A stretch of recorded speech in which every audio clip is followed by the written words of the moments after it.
उत्तराखंड राज्य के गठन के बाद सीमा पर बरसने वाला भारत का पहला गांव माड़ा के लोग पहली बार अपने पैतृक गांव में मतदान करेंगे। ये ग्रामीण बद्रीनाथ विधानसभा सीट पर हो रहे उपचुनाव में अपने मताधिकार का प्रयोग करेंगे।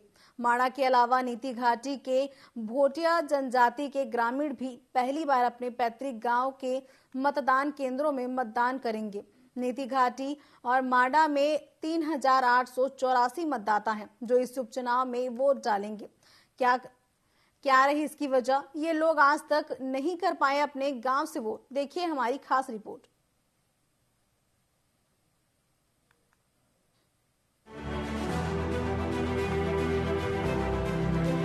नीति और माड़ा घाटी में भोटिया जनजाति के ग्रामीण ग्रीष्म काल में निवास करते हैं।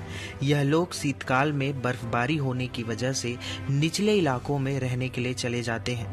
माड़ा गांव के ग्रामीण जिले के घिगड़ार गांव में शीतकालीन प्रवास करते हैं और नीति घाटी के ग्रामीण नंदप्रयाग, तेफना, देवली आदि गांव में शीतकाल के दौरान चले जाते हैं, जिसकी वजह से राज्य बनने के बाद अक्सर विधानसभा चुनाव शीतकाल के समय ही होते रहे हैं, जिसकी वजह से ये ग्रामीण कभी अपने पैतृक गांव में वोट कर ही नहीं पाए। लेकिन पहली बार इनको ये अवसर उपचुनाव में मिला है। शीतकालीन में माइग्रेट कर जाते हैं। इस बार वो कई साल बाद जो अपने उनके मूल गांव है, मूल बूथ है, उसी में मतदान करेंगे।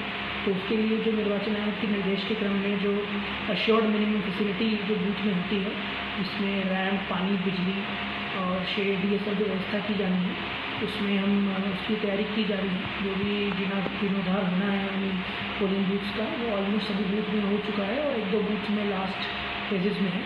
तो उसमें हम यहीं पर हम इस बार पोलिंग पार्टी जाएंगे और उनके मूल गाँव में वहाँ पर वोटिंग कराएंगे। राज्य बनने के बाद पहली बार ऐसा अवसर आया है कि जब चार धाम यात्रा के दौरान विधानसभा उपचुनाव हो रहा है। इन भोटिया जनजाति के ग्रामीणों को अपने गांव में रहकर मतदान करने का अवसर मिल रहा है। माड़ा गांव के ग्राम प्रधान पीताम्बर मोल्फा के मुताबिक मतदान को लेकर ग्रामीण काफी उत्साहित हैं। उत्तराखंड राज्य बनने के बाद हमारे नीति घाटी में या फिर माड़ा घाटी में पहली बार जो है चुनाव होगा और इस चुनाव को लेकर पूरे घाटी में, दोनों घाटियों में, नीति घाटी हो या माड़ा घाटी में हो, विशेषकर माइग्रेट जो गांव लोग हैं, जो हम लोग शीतकालीन प्रवास के लिए जिला चमोली के नज़दीक गांव में आ जाते हैं और ग्रीष्मकालीन के लिए हम लोग अपने मूल गांव के लिए यानी ऊपर घाटी के लिए जब चले जाते हैं, तो ये पहली बार हो रहा है कि जब वहाँ पे चुनाव होगा। पहली बार हो रहा है तो निश्चित तौर पर एक सभी लोगों में एक जिज्ञासा, एक कौतूहल है कि इस बार हम पहली बार अपने गाँव में वोट मतदान करेंगे। सब लोगों में उत्साह है कि माड़ा में मेरा मायका है और नीति में मेरा ससुराल है। जब आज राज्य बनने के बाद पहले बार हमारे यहाँ चुनाव हो रहा है, हमारे यहाँ के लोग काफ़ी खुश हैं। उनको भी लग रहा है कि पहले बार हमारे क्षेत्र में चुनाव हो रहा है और काफ़ी उत्सुक हैं। और उनको ये, हमारे लोगों को ये है कि हम इस चुनाव में भारी मतों से हम विजय होंगे और ज़्यादा से ज़्यादा ये उनका कहना है कि जिसने हमारा विकास करना है हम उन्हीं को वोट देंगे। राज्य बनने के बाद पहली बार हजारों ग्रामीणों को अपने पैतृक गांव में ही वोटिंग करने का अवसर मिल रहा है, जो इनके लिए काफ़ी उत्साहित करने वाला पल है।